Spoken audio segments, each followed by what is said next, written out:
Sanibonani, welcome back to my channel, welcome back to enye video. Thank you so much ukuthi ungene. Happy Christmas Day. I almost said Happy New Year bafethu angazi ngijaheni. Happy Christmas Day. Let's hope you enjoyed Christmas work or something like that as I did. So now you guys ke asingene kule video sisalokhu sikhuluma ngodaba lokuhlukunyezwa kwabantu besifazane. Olungindaba mntonyeni kulezi insuku ngoba sibona otata abaningi bedlule emhlabeni behlukunyezwa ngabathandana nabo into enjalo bafethu okuyinto embi kakhulu.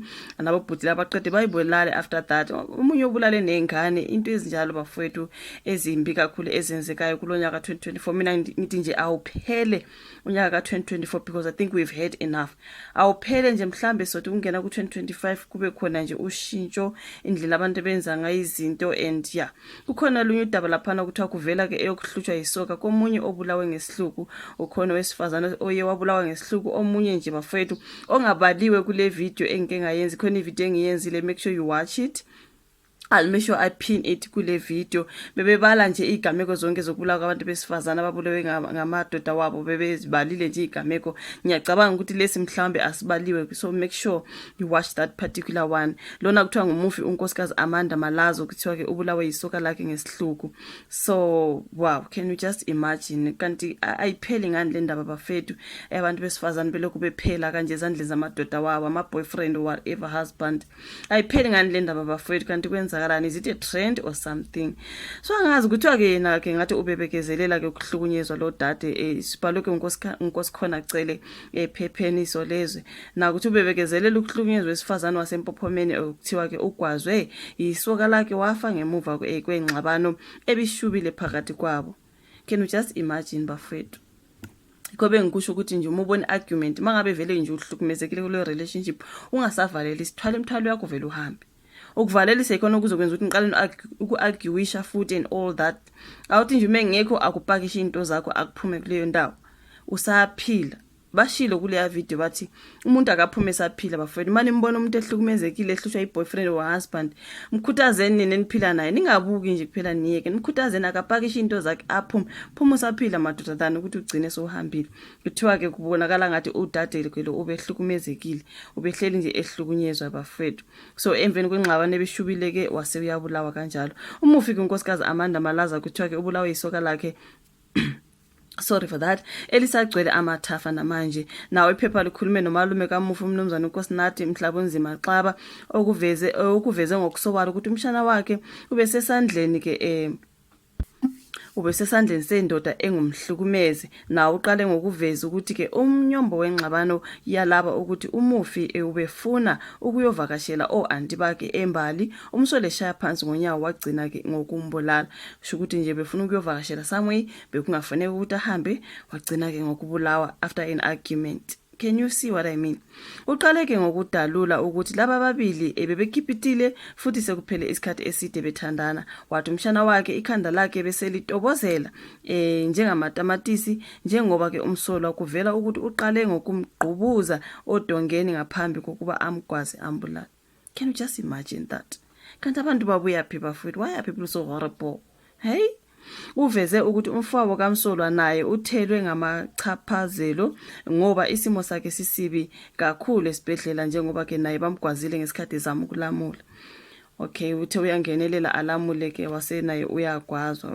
Jehova utheke bathole ucingo belubazisa ke ukuthi umshana wakhe usephuthunyiswe emtholampilo kanti vele bese bephuthumisa isijumbo wathi ziningi izikhawu ezubufakazi bokuthi umshana wakhe ubebekezelela ukuhlukunyezwa kulolu thando. So kukhona lapho ake amqonqotha khona ke ngesando engalweni ushona nje umshana wami ingalo yakhe ibingasasebenzi nje inhlobo ngenxa yokuthi ke wamlimaza kabi uveze ukuthi kwesinye isikhathi umsolwa ubeke akhiyele umufi endlini izinsuku engafuni ukuba aye kubo. This was just abuse, hey? Uyabona nje kukhona isikhathi lapho umshana wami kwakufanele ayovakashela khona oanti bakhe abahlala embali kodwa kwagcina kungenzekanga lokho ngoba ke bamvalela endlini. Le ndoda ibinesikhwele I'm sure. Thamba yiyona kaSibusiso bafethu isikhwele phela yisumkhuhlane bafethu. Uthe kukhona isikhathi lapho umshana ayesethole khona itoho kwezinye zezitolo ezinkulu embali kodwa wasebenza kancane wayeka ngemva kokuba isoka lamiyekisa lingafuna asebenze khona. Hayi cha ngeke bafethu hayi Ugcizelele ukuthi bafe olwembiza ngokubulawa kukamshana wakhe amchaze njengentombazane ebihlonipha futhi ibazisa abantu abadala. Ukukhulumela amaphoyisa KwaZulu-Natal uColonel Robert Nechunda utheke kalukho udaba olufuze lolu olukelwabika emaphoyiseni ingoba mhlawumbe bengakaza lubike. Lekwenzeka lokhu nje bekusabajazwa isihluku sowesilisa umnumzana uMlondi Cele okwazi unina wengane yakhe unkosikazi Bonge kaMakhathini nendodana yakhe okuhle Makhathini ebina 3 maqede wazikhunga eMgaba eThekwini ngoLwesihlanu. Lesi sehlo silame esasemzimto lapho umnumzana Sibusiso Lawrence Ntaka ona 32 obena 32 anyways wasemalangeni egwaze wabulala umama wengane yakhe unkosikazi Nontobeko Cele obena 24 wasemandawe maqede wazikhunga ngoLesithathu. Ngaphambi kwalokho bekubatshazwa isihluku eCliffdale ngaseHammersdale sowesilisa okuthiwa ubabulale abomndeni namaphoyisa amasonto elandelana. Esigamekweni esenzeke ngeledlule kulungiselelwa emlindelo kaNobuhle Majola ona 16 unkosikazi Nomfundo Majola ona 23 okuthiwa ke umsola wababulala ababe na 23 and 16 wababulala ekuqaleni kwenyanga eClermont ngasePine Town. Kuvela ke ukuthi ubulale unkosikazi Thulile Majola obe na 67 nonkosikazi Phindile Majola obe na 38. How can you be such embulali ubulale nje abantu abaningi kangaka?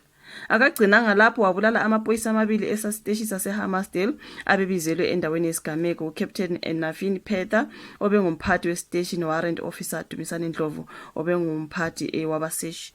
So ke after sekubiza amaphoyisa kushuthi wafika wabulala nalawo maphoyisa amabili.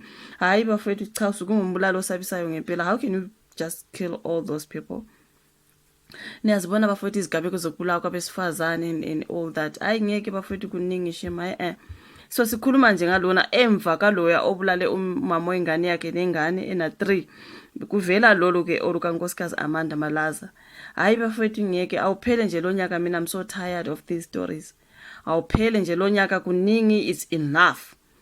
Singazi ukuthi kungeneni kwethu ka2025 sesithandaza nje ukuthi u2025 ube unyaka o different abantu besilisa abachange indlela yokwenza bafowethu isikhwele sengumkhuhlane thola usizo kuye kwakhulunywa kwenye video ukuthi ke tholani ama psychologist nama sociologist something like that anhluze ngokwengqondo something like that ukuhlukana komuntu bafethu akusho ukuthi kumele kuphela umphefumulo you know what I mean uzothola omunye naye lo wathola omunye I mean yini manje kumele manje abantu bashone just because abantu banengxabano o mhlamba abantu abasathandana oromunye nje khona ongasathanda omunye uma engasakuthandi thola nje lawo ma sociologist nama psychologist nama whatgist into ezinjalo abasizayo bakweluleke ngokomqondo bafethu I mean nathi sesiyesaliwa before sadlula kuyadlula lokho bafethu I mean come on man uzitholele omunye umuntu at least uphile man what nonsense is this one that is happening around nonsense yonke le bafethu man hayi ngeke nonsense bafethu usithatha isibindi sokubulala omunye umuntu ngoba sakufuni omhlambi just in an argument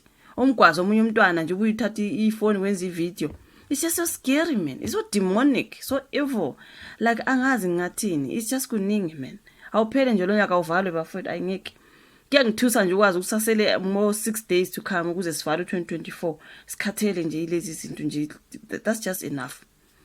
That's enough bafethu angazi isho uvala ka comment section uyilike ke video subscribe share siphinde sibonane kwenye zelandela bye.